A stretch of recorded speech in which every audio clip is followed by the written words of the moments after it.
الحمد لله والصلاة والسلام على رسول الله وعلى آله وصحبه ومن والاه.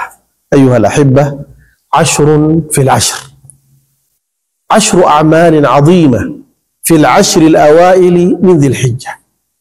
أول ما تحرص عليه أخي المسلم وأختي المسلمة في هذه العشر هي أن تحافظ على الفرائض والواجبات، لأنه لا يوجد عمل يتقرب به إلى الله جل وعلا أحب إلى الله سبحانه وتعالى ولا أعظم أجرا من الفرائض التي فرضها الله سبحانه وتعالى على عباده.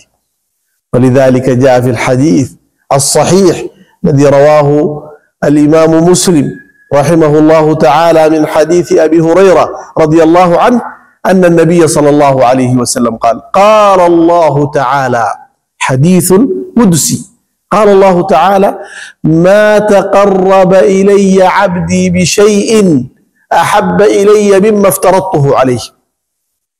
هذا يعني استثناء جاء بعد النفي ليفيد أن عموم في جميع الأعمال، أنه لا يوجد ولا يمكن أن يتقرب العبد إلى الله جل وعلا بشيء أحب إليه من الفرائض، أن تؤدي هذه الفرائض. وأعظم هذه الفرائض هذه الصلوات الخمس التي فرضها الله جل وعلا تعظيما لها وتعظيما لشأنها، فرضها الله جل وعلا فوق 7 سماوات.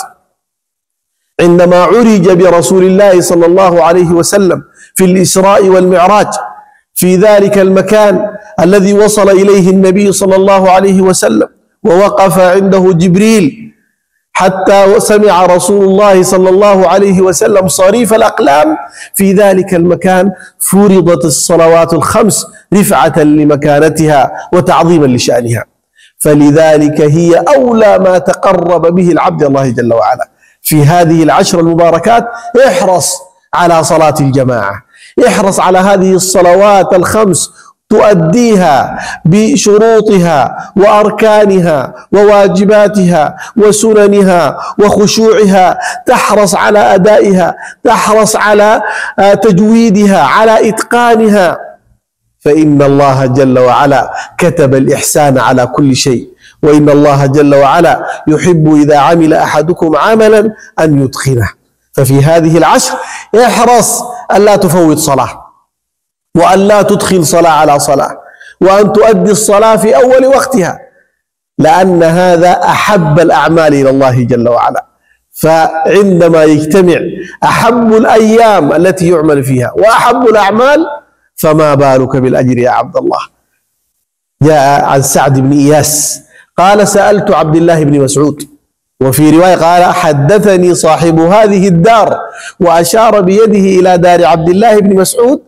قال: قلت يا رسول الله، أي العمل أحب إلى الله؟ فقال النبي صلى الله عليه وسلم الذي هو أعلم بما يرضي الله جل وعلا، قال: الصلاة على وقتها.